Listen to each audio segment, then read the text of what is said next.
Kawachako ni duol mochungne tayo nengo modhi mag nyamburko kod teko sitime pachoka EPRA olano ni gidhilando nengo manyien mar modhi pachoka chakre kiny tich abich. Mabiro ndalo machuok bang' jatend piny Kenya William Ruto podho chik manyien mar omenda makoro medo osuru ma ijuogo e nengo mauta. Jafwambo marwa Lydia Okeyo miyowa ler mar wach.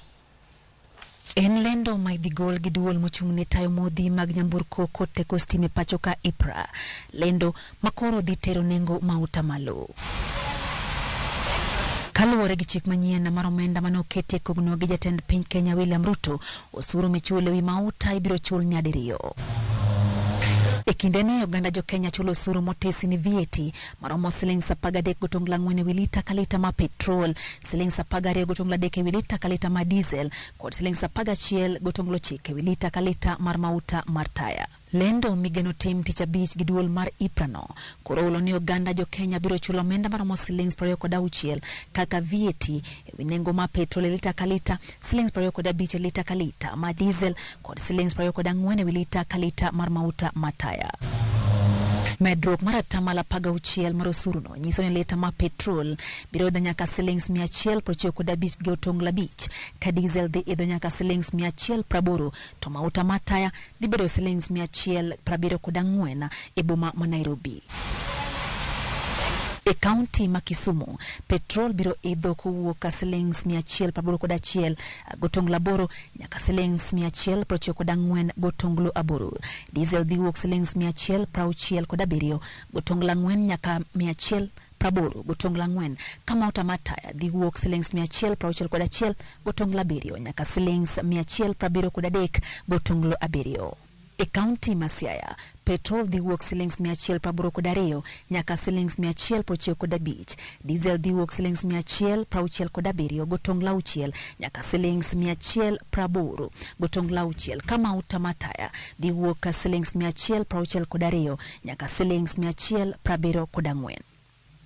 E kaunti ma Homa Bay, nengo petrol dhi wuok Sh182 gotongla 6 nyaka Sh195 gotongla 6, diesel Sh168 gotongla 3 nyaka Sh181 gotongla 3.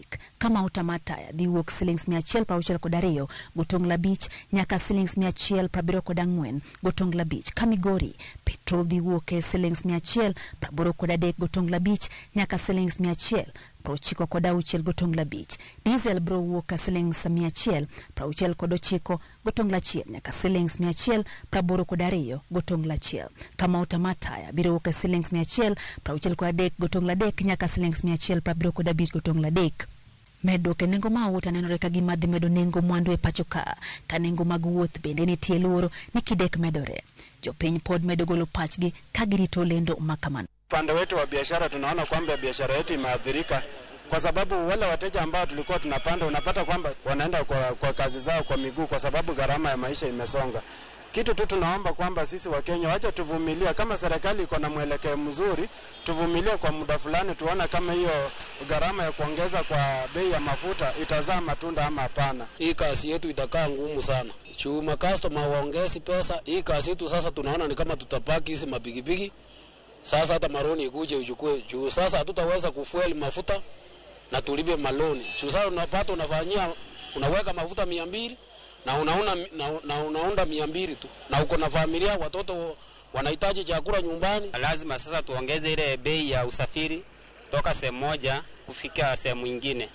So lakini pia inakuwa challenge kwa sababu si rahisi, unajua watu pia kuongeza pesa. Mtu anaweza amua atembee. Obviously when inflation is getting high, it means you are buying lesser goods and time the prices go up. So pocket wise it's going to invade our pocket. Bang lendo maticha beach, EPRA biro lando nengo manyien kendo tarik 14 dwe mar 7.